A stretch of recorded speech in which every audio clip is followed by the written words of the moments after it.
mengenai teori upah. Jadi upah dapat diartikan sebagai hak yang diterima oleh pekerja berupa imbalan dalam bentuk uang atas pekerjaan yang telah dilakukan seseorang terhadap perusahaan berdasarkan kesepakatan, perjanjian kerja, dan peraturan. Menurut Dewan Penelitian Upah Nasional, upah diartikan sebagai suatu penerimaan sebagai imbalan dari pemberi kerja seseorang kepada penerima kerja untuk suatu pekerjaan atau jasa yang telah maupun yang akan dilakukan. Dalam pengertian teori ekonomi, upah yaitu pembayaran yang diperoleh berbagai bentuk jasa yang disediakan dan diberikan oleh tenaga kerja kepada pengusaha. Selanjutnya, Muhdarsyah Sinungan menyatakan bahwa upah adalah cerminan pendapatan dalam bentuk uang yang diterima oleh buruh sesuai dengan jumlah dan kualitas yang dicurahkan untuk pembuatan suatu produk. Dengan demikian dapat disimpulkan bahwa upah dapat diartikan sebagai pengganti atas jasa yang telah diberikan oleh tenaga kerja kepada sebuah perusahaan. Nah, oleh karena itu, dalam pemberian upah harus memperhatikan prinsip adil dan layak, di mana adil adalah bahwa besarnya upah harus dikaitkan dengan nilai relatif pekerjaan-pekerjaan, dan layak artinya bahwa besarnya upah yang diberikan pada karyawan harus sama dengan pembayaran yang diterima karyawan yang serupa di perusahaan lain.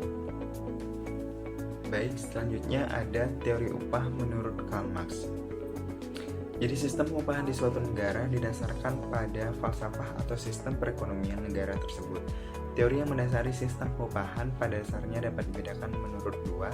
Yang pertama menurut Karl Marx mengenai teori nilai dan pertentangan kelas, dan yang kedua berdasarkan pada teori pertambahan produk marginal berlandaskan asumsi perekonomian bebas.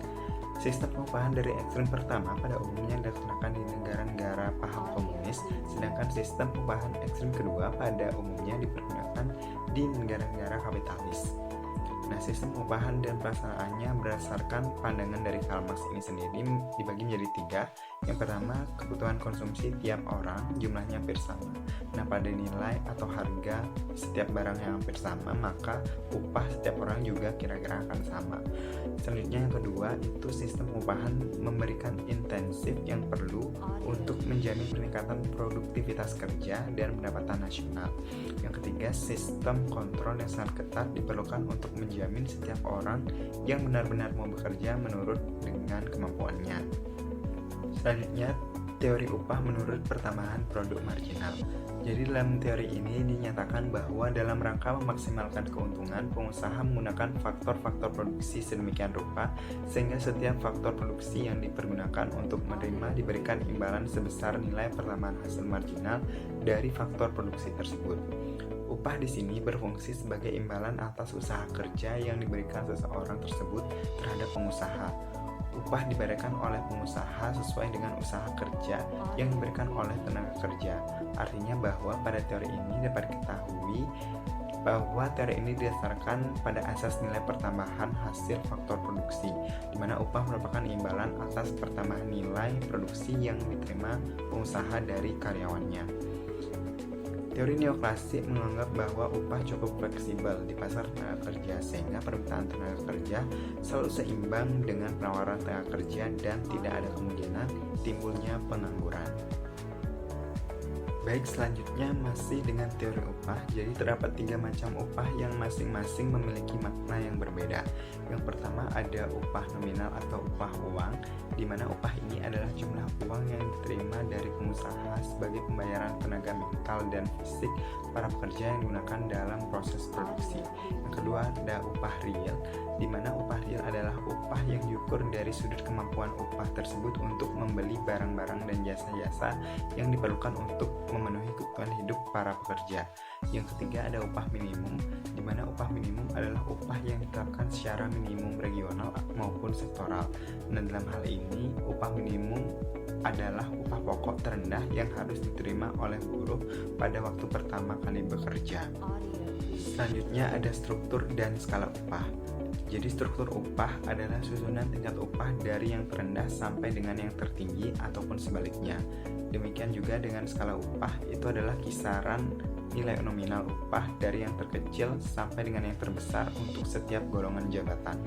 Jadi struktur dan skala upah ini adalah susunan tingkat upah dari yang terendah sampai dengan yang tertinggi ataupun sebaliknya, yang memuat kisaran nilai nominal upah real dari yang terkecil sampai dengan yang terbesar untuk setiap golongan jabatan.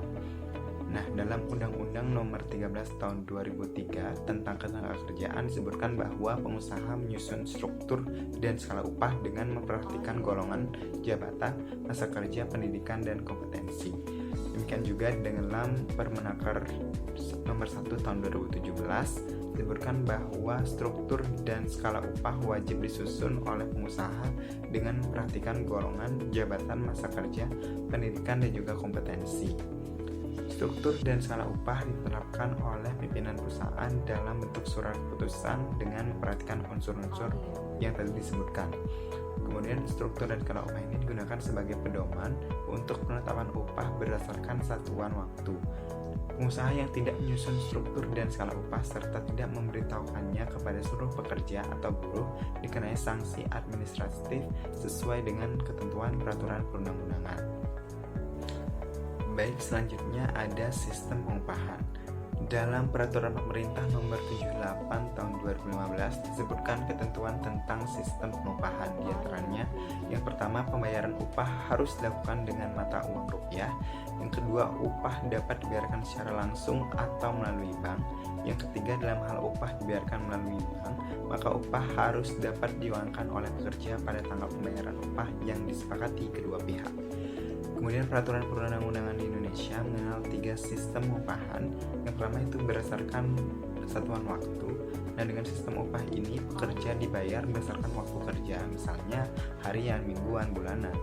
Nah, misalnya upah juga dapat ditetapkan atas jumlah waktu yang dihabiskan untuk menyelesaikan sebuah pekerjaan. Contohnya adalah upah lembur yang dihitung atas jam kerja lembur. Kemudian ada upah berdasarkan satuan hasil. Jadi pengusaha dalam hal ini tidak membayar pekerja karyawan berdasarkan waktu kerjanya, melainkan kuantitas hasil pekerjaan yang ditetapkan berdasarkan satuan hitung, misalnya per potong, per biji, per kilo, per kodi, ataupun yang lainnya. Kemudian ada upah borongan, di mana upah ini didasarkan pada volume pekerjaan tertentu yang disepakati oleh pemberi kerja dan pekerja dari awal, sehingga upah yang diberikan merupakan upah keseluruhan dari awal hingga selesainya pekerjaan yang dijanjikan, sehingga tidak ada tambahan pembayaran di luar dari itu. Baik, selanjutnya ada komponen upah. Berdasarkan Peraturan Pemerintah Nomor 78 Tahun 2015 tentang pengupahan Pasal 5 Ayat 1, hal-hal yang termasuk ke dalam komponen upah adalah yang pertama ada upah pokok, yang merupakan upah tanpa tunjangan yang merupakan imbalan dasar yang dibayarkan kepada pekerja atau buruh berdasarkan tingkat maupun jenis pekerjaannya. Undang-Undang Nomor 13 Tahun 2003 tentang Ketenagakerjaan Pasal 94 menyebutkan bahwa dalam hal komponen upah terdiri dari upah pokok dan tunjangan tetap, maka besarnya upah pokok sedikit-sedikitnya 76% dari jumlah pokok dan tunjangan tetap. Kemudian yang kedua ada tunjangan tetap, di mana tunjangan tetap ini merupakan berbagai macam bentuk tunjangan yang bersifat tetap yang diberikan secara teratur kepada pekerja dan diberikan bersamaan dengan upah pokok. Tunjangan tetap tidak berhubungan dengan kehadiran karyawan, misalnya seperti tunjangan perumahan, tunjangan keluarga istri atau anak, dan lain-lain. Kemudian yang ketiga ada tunjangan tidak tetap, di mana tunjangan tidak tetap ini merupakan suatu pembayaran secara langsung atau tidak langsung berkaitan dengan pekerja yang diberikan secara tidak tetap untuk pekerja dan keluarganya, serta dibayarkan menurut satuan waktu yang tidak sama dengan waktu pembayaran upah pokok. Contohnya seperti tunjangan transport yang diserahkan pada kehadiran atau tunjangan makan yang dapat dimasukkan ke dalam tunjangan tidak tetap apabila tunjangan tersebut diberikan atas dasar kehadiran. Untuk presentasi selanjutnya akan dilanjutkan oleh Adi Septiasa. Selanjutnya di sini saya akan menjelaskan tentang dinamika upah. Selama lebih dari 40 tahun sejak upah minimum pertama kali diberlakukan, Indonesia telah 3 kali menggantikan standar kebutuhan hidup sebagai dasar penetapan upah minimum, yaitu sebagai berikut. Yang pertama, upah minimum pada tahun 1969 sampai 1995. Upah minimum di Indonesia diawali dengan ditetapkannya kebutuhan fisik minimum atau KFM pada tahun 1956 melalui Konsep Tripartit pada para ahli gizi sebagai acuan perhitungan upah minimum. Kebijakan upah minimum pertama kali diperkenalkan awal 1970-an setelah dibentuknya Dewan Penelitian Pengupahan Nasional atau DPPN berdasarkan Kepres nomor 85 tahun 1969. Adapun penghitungan upah minimum pada saat itu terdiri dari yang pertama, makanan dan minuman terdiri dari 17 komponen. Yang kedua, bahan bakar, penerangan, penyejuk terdiri dari 4 komponen. Yang ketiga, perumahan dan alat dapur terdiri dari 11 komponen.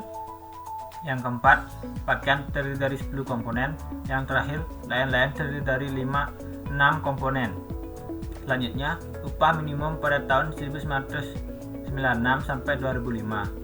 Sejalan dengan perkembangan ekonomi di Indonesia, komponen KFM dirasakan sudah tidak sesuai lagi dan perlu disempurnakan, sehingga menjadi komponen kebutuhan hidup minimum atau KHM yang ditetapkan melalui Keputusan Menteri Tenaga Kerja Nomor 81 Tahun 1995. Berdasarkan Keputusan Menteri disebut, komponen KHM terdiri dari yang pertama, makanan dan minuman terdiri dari 11 komponen. Yang kedua, perumahan dan fasilitas terdiri dari 19 komponen. Yang ketiga, sandang terdiri dari 8 komponen. Yang terakhir, keempat, aneka kebutuhan terdiri dari 5 komponen. Selanjutnya, upah minimum pada tahun 2006 sampai sekarang. Penerapan upah minimum sejak tahun 2006 didasarkan pada kebutuhan hidup layak atau KHL seorang pekerja lajang. Berdasarkan peraturan tersebut, komponen KHL terdiri dari 7 kelompok kebutuhan dan 46 komponen dengan rincian sebagai berikut. Yang pertama, makanan dan minuman terdiri dari 11 komponen. Yang kedua, sandang terdiri dari 9 komponen. Yang ketiga, perumahan terdiri dari 19 komponen. Yang keempat, pendidikan terdiri dari 1 komponen. Yang kelima, kesehatan terdiri dari 3 komponen.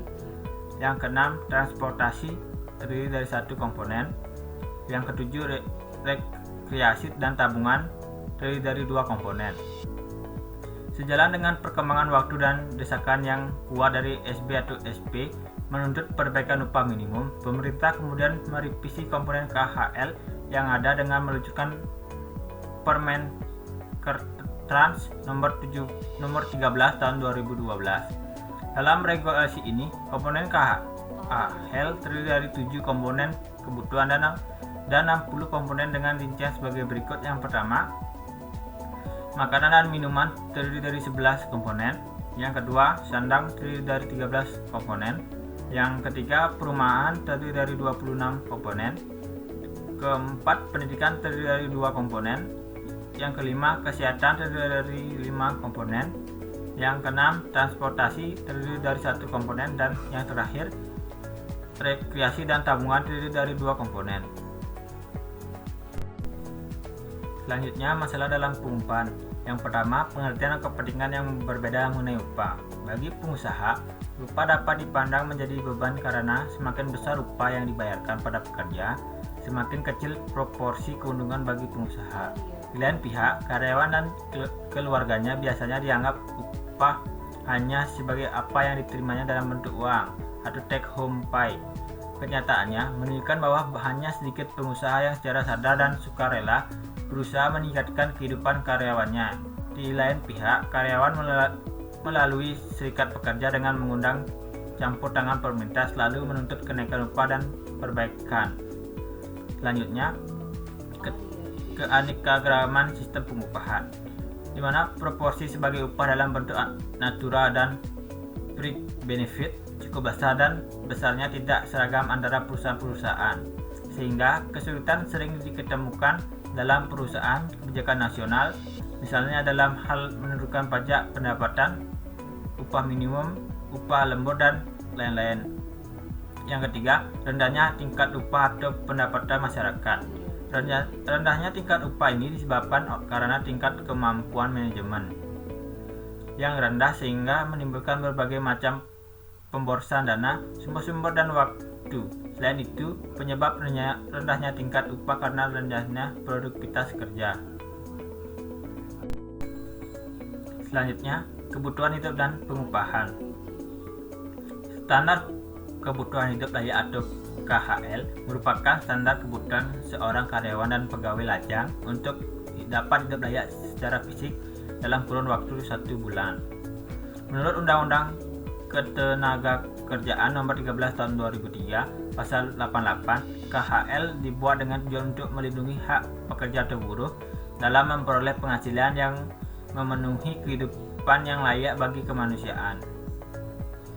Dalam kaitannya dengan pengupahan, terdapat upah minimum yang merupakan standar upah terendah yang diberikan oleh karyawan kepada perusahaan untuk memenuhi kebutuhan dengan layak sebagai jaring pengaman. Sejak Undang-Undang Nomor 13 Tahun 2003 tentang Ketenagakerjaan Pasal 88 dan Pasal 89 dikeluarkan, pemerintah menyediakan standar kebutuhan hidup layak sebagai acuan untuk menetapkan upah minimum. Peraturan Presiden Nomor 78 Tahun 2015 tentang pengupahan juga memaparkan bahwa upah minimum harus disesuaikan setiap tahun dengan memperhatikan akumulasi tingkat inflasi dan angka pertumbuhan ekonomi. Hal ini diperkuat dengan Permenaker Nomor 21 Tahun 2016 Pasal 2 dan 3 sebagai berikut. Yang pertama, dalam penetapan upah minimum setiap tahun terdapat penyusian nilai KHL. Yang kedua, penyusian nilai KHL sebagaimana dimaksud pada ayat 1 secara langsung terkoreksi melalui perkalian antara upah minimum per tahun berjalan dengan tingkat inflasi nasional per tahun berjalan. Selanjutnya, mengacu pada beberapa peraturan perundangan terkait KHL dan upah minimum, termasuk Undang-Undang Nomor 13 Tahun 2003 tentang Ketenagakerjaan, Peraturan Presiden Nomor 78 Tahun 2018 tentang pengupahan, serta Peraturan Menteri Ketenagakerjaan Nomor 21 Tahun 2016 tentang kebutuhan hidup layak. Inilah beberapa komponen yang ditetapkan untuk standar kebutuhan hidup layak, diantaranya yang pertama, makanan dan minuman, yang kedua, sandang atau pakaian, yang ketiga, papan atau perumahan, yang keempat, pendidikan, yang kelima, kesehatan, yang keenam, transportasi, yang terakhir, rekreasi dan tabungan. Selanjutnya, cara perhitungan upah minimum provinsi. Dalam Permenaker Nomor 21 Tahun 2016 Pasal 2 dan 3 dijelaskan bahwa penyusian nilai KHL sebagaimana dimaksud pada ayat 1 secara langsung terkoreksi melalui perkalian antara upah minimum tahun berjalan dengan tingkat inflasi nasional tahun berjalan. KHL ini disesuaikan pada upah minimum tahun berjalan. Adapun rumus tersebut adalah UMN sama dengan UMT ditambah dalam kurung UMT dikali inflasi ditambah persen dikali delta PDBT tutup kurung.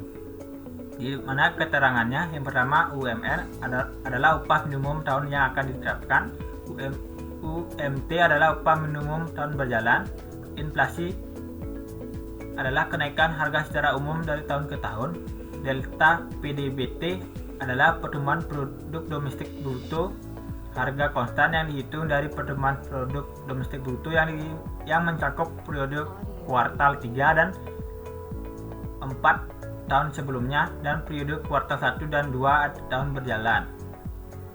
Berdasarkan peraturan pemerintah tenaga kerja terbaru yakni nomor 15 tahun 2018 pasal 7 tentang upah minimum.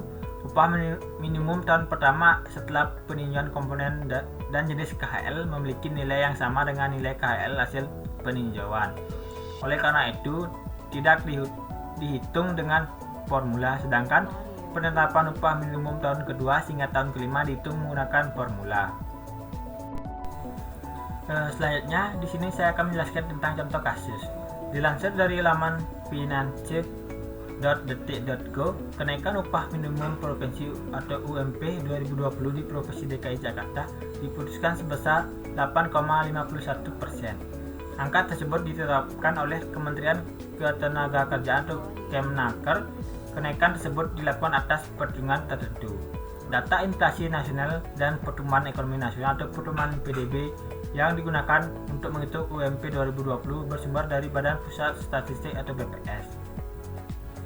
Berdasarkan surat Kepala BPS RI nomor B/246 BPS _1000 _10 _2019 tanggal 2 Oktober 2019, inflasi nasional sebesar 3,39%, pertumbuhan PDB sebesar 5,12%, dan UMP tahun 2019 di Jakarta sebesar 3.940.973. Aspek-aspek yang dihitung untuk menetapkan kenaikan upah tahun 2020 yaitu bisa kita lihat di slide. Dengan demikian, kenaikan UMP 2020 akan didapatkan angka yaitu 8,51%, sehingga dapat dihitung UMP 2020 untuk Provinsi DKI Jakarta sebesar Rp4.276.349. Sekian dari pemaparan materi tentang pengupahan, kami ucapkan terima kasih.